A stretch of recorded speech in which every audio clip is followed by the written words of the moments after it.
Hi, welcome back to my channel. Today I'm going to talk about a topic which is that your self-worth was assigned to you before you could even speak or learn to speak. Your sense of self-worth didn't start out as a thought. It started out as a reflection by your caregivers. Your caregivers are mirrors in your life or in any child's life that reflects back the child's sense of self-worth to them. So the way that your caregivers responded to you became a blueprint of how you saw yourself and how you built an identity in relation to your caregivers. So your self-worth didn't start in first grade or junior kindergarten, senior kindergarten. It didn't start with your first job. It didn't start with your first relationship. It started in a room where you couldn't even talk yet. So, because you would think that with having, going to school and socializing with peers and being in relationships with people, romantic or unromantic, or having a first job, those are all significant things that take part in your life in order to build an identity. But it doesn't actually create your self-worth. Your self-worth is formed before those things even happen. They start within the first few days of life to up into 5, 6, 7 years of age. It goes for a prolonged period of time in the early years of life. So one of the first things I want to talk about is mirroring. Mirroring is when you are reflecting the same kind of energy back at somebody else, whether that is happiness, sadness, anger, frustration, or any other form of emotion that is being expressed by another. So when mirroring happens, it's when a caregiver reflects back a child's emotions, their expressions to an event that's happening, their needs, as well as their excitement. So if they walk into a room and they want to tell you something super excited that's happening in their life, it is a parent's job or a caregiver's job to be able to match that excitement level and not flatten it or make it seem like it's not actually important, because then it diminishes that child's sense of self-worth, especially to somebody that created them or somebody that took them in as their own. So like when a baby smiles, a parent should be smiling back at the baby, right?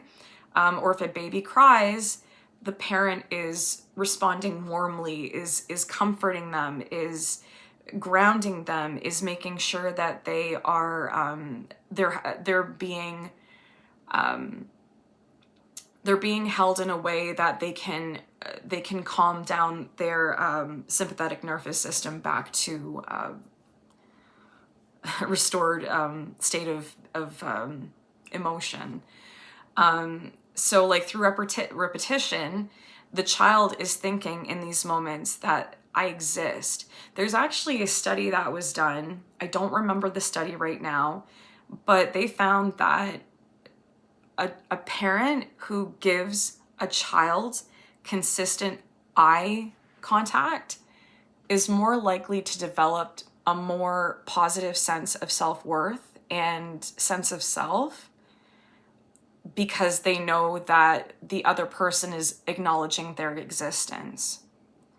And children that had less eye contact from their caregivers were more likely to act out in ways that were not as positive or productive. So they needed to act out because they felt if they acted out, then at least the parent was paying attention or the caregiver was paying attention to them, regardless of whether or not it was positive or negative. So eye contact with a child is extremely important. And it tells them that, like, my emotions make sense. when you're mirroring back that emotional bandwidth back to them, right? Or that they matter and that they are safe in that environment, that you're not going to abandon them or push them aside because of the fact that you don't like how they're releasing those emotions in that moment. There's parents that resist the wanting of comforting a child that is angry or sad and crying, because they have never been taught a way to comfort themselves in those moments, or their parents have never reflected that back to them. So it's harder for them to be able to basically carry the torch on to the next generation. And this can cause intergenerational trauma because it's a learned behavior through decades and decades of this pattern of family trauma of not being seen or heard. So we don't discover who we are alone. We discover who we are through somebody else's face and through somebody else's attention. So there's inconsistent mirroring, and sometimes it's warm, but it's also sometimes cold. It's the intermittent reinforcement of like, the child doesn't really know what to predict. This creates an anxious attachment style where the child has to be constantly pleasing or trying to get the caregiver's attention in order to feel like they're valued, or that they are worth being looked at, or they are worth being seen and feeling safe. And a child becomes hyper aware of others people's needs around them and moods in order to feel safe within their environment. So if they know that like there's a parent that can be flying off the handle for the smallest of things, they're hyper vigilant to catch the signs as to when that is going to happen before it does, because they don't want to, they want to be able to navigate through that and like find safe space. And this could be a reason why one child relies on one parent and not another, like the safer parent rather than the unsafe parent. And so, yeah, and it continues into adulthood because a lot of them are people pleasers. They just want to make sure that everyone's okay before they even focus on like if they are okay inside, because they've learned that if I'm not seen and heard, at least if I'm doing something good for somebody else, then that will give me my value. That will give me my sense of self-worth. And the internal belief is formed that I must adjust who I am and my behaviors in order to keep connection with other people. And this pro-social, this negative pro-social kind of cycle starts to happen. Then there's the critical shaming mirroring, where it's like no matter what the child does, the parent or the caregiver does not make them feel like they're seen and heard and that they don't even exist. Or that no matter what they do, it's wrong. Emotions are dismissed. They tell the child, you're too emotional. I can't deal with you.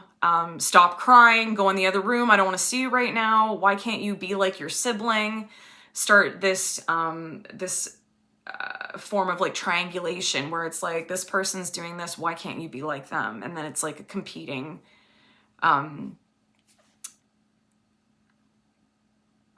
it's a competition between siblings or between just friends or other people.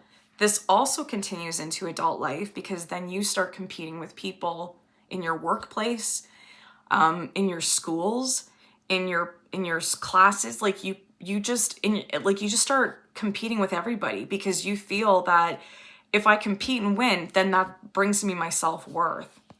So this belief is formed that my emotions are wrong, I am too much, and I need to shrink, Then there's the third one, which is emotional absenteeism. And this is fairly common, a lot more common than probably the other two, where you might have both parents in the house, maybe only one, caregivers as well. But that caregiver or one of your caregivers although they may be physically present, they're emotionally not. So they don't have curiosity about the child's life. There's no emotional validation for this child. They don't get mirrored anything. And there's no attunement. There's no intimacy that's built between the caregiver and the child. So then the child starts to learn, my inner world doesn't matter. And I'm alone even when I'm not. Even when I'm in a crowd of people, I am alone.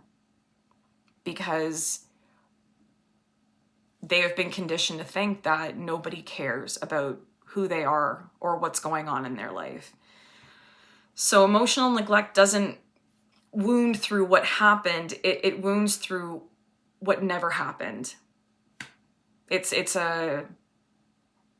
this wish of wanting that kind of life and not getting it.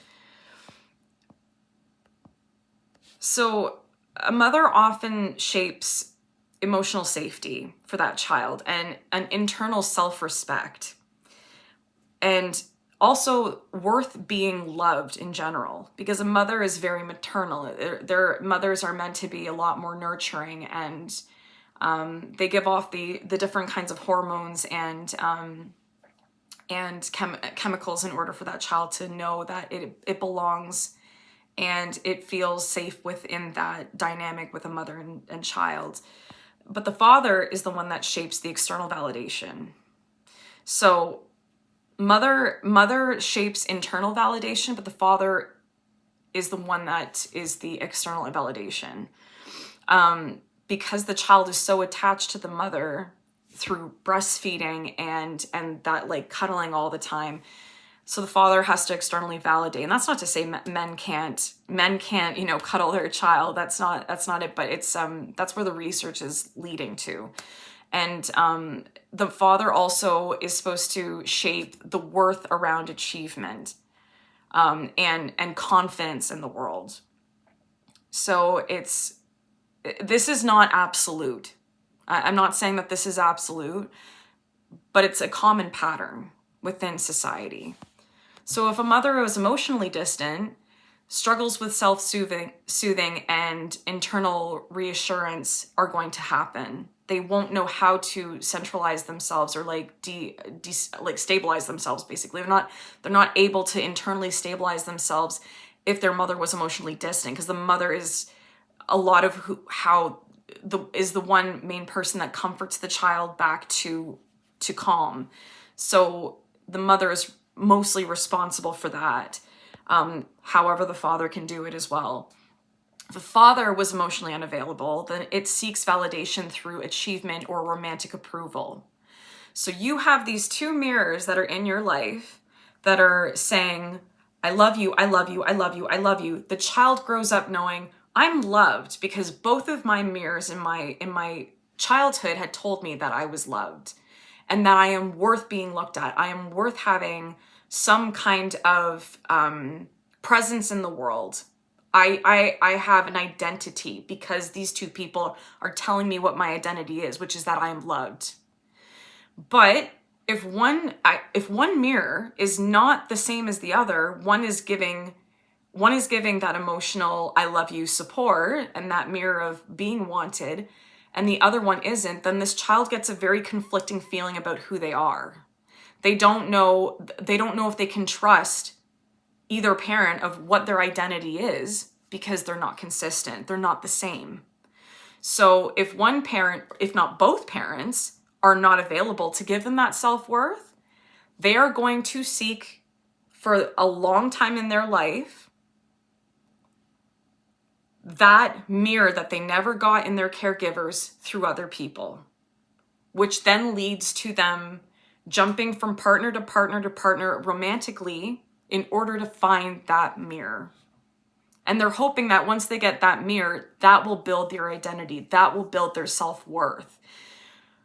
But the problem is that when they do get that mirrored back to them, they don't trust it because the core wound is so deep within themselves that they're not sure whether or not it's something that they can trust to know that this person is telling them the truth about their identity and who they are. and that they're even worth having that kind of love. So both mirrors need to be, a child needs the two mirrors from mother and father in order for them, or sorry, two caregivers at least, hopefully, that they're able to know that they both say the same thing and that that child is loved and wanted and respected and should be respected. So you don't chase love randomly. You chase the version of love that feels familiar to you. So if you had caregivers that treated you like you didn't exist in the house or in the home that you grew up in, then you are going to seek a familiar partner that also gives you that same mirror, because that's what you feel you deserve, because that's what you got as a child.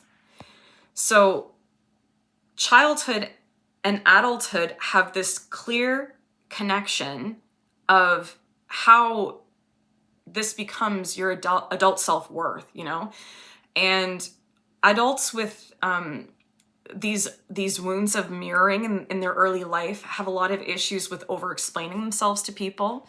They feel they need to constantly say like, oh, I did this because of this, that, and the other, and oh, I'm sorry, and blah, blah, blah, blah, blah. Feeling easily rejected. The rejection is a lot more of a painful wound than any other person can endure, like a neurotypical person. And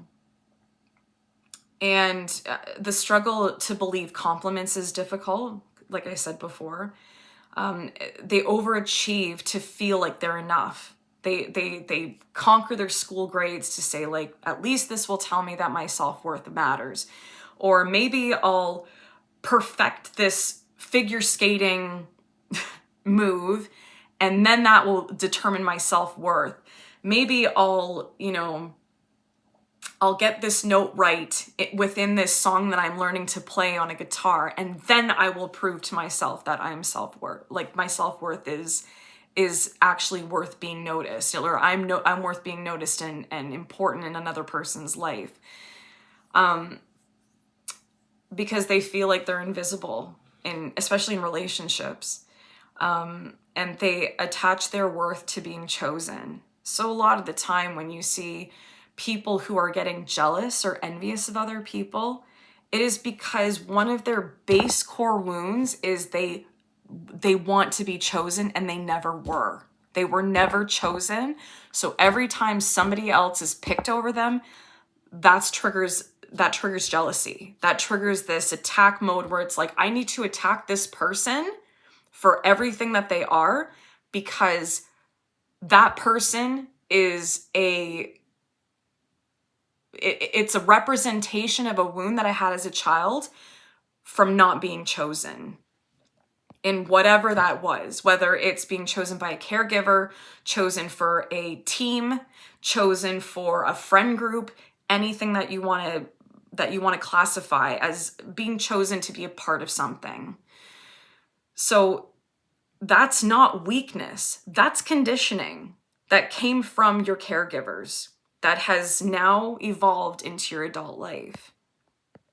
So we know about attachment theory. We know about the anxious, the dismissive, the fearful avoidant. We all know about these attachments where, depending on how our attachment style was built within the first few years of life with our caregivers, that defines how we're going to attach to our mates or our partners in life. And then there's so much research about emotional attunement that talks about this. As I stated before, like just looking at a child in the eye tells them what their worth is in that person's life. That's why it's so painful for people to expect somebody to take notice of them only to be rejected or not looked at all. Because it shows them like, okay, I am not worthy being looked at. So this is not, this video is not about blaming your parents, because it's a generational history. They're going by what they by what they learned in their own trauma of childhood from their parents. they've evolved to what's happening in the present time when you came around. But now you have to take that and evolve it into something that's not as traumatic. You have to break the generational curse of this trauma from several decades of emotional absenteeism in a caregiver. So most of these adults, they're like, most of your parents were operating from a system of mirrors that they never chose to have either. Like they're dealing with the same kind of problems that you dealt with. So there needs to be some kind of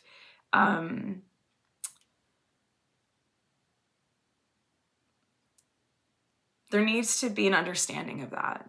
There needs to be an understanding that your parents didn't pick how they were raised, and the trauma that they endured caused the choices that they made that eventually led to affecting your life once you were around. But once you become aware of this reflection that you were given, you can choose whether or not you want to keep living inside of it, or whether or not you want to break free and do something else and treat your children differently the way that you were treated, and make them sure that they have a self-worth so that they can be the best version of themselves. Anyways, I wish I could go further into this deeper, but I could honestly go for hours talking about this subject. But I just want to say that if you have dealt with this kind of trauma, it would make sense why you've never felt safe to be who you are, because you were trying to survive by becoming what your caregivers wanted you to be.